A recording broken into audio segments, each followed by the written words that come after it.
How to send and request crypto with Pay. Step 1. Tap the buy and sell button in the tab bar and then tap Send and Request. Step 2. If you haven't already, enable and set up two-factor authentication. Step 3. If it's your first time using Binance US Pay, follow the on-screen steps to create a unique PIN for added security of each transaction. Step 4. Select the type of crypto you want and how much of it you want to send a request.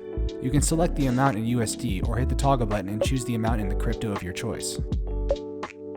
Step 5. Tap Send to transfer crypto from your account to someone else's, or request to have them transfer crypto from their account to yours.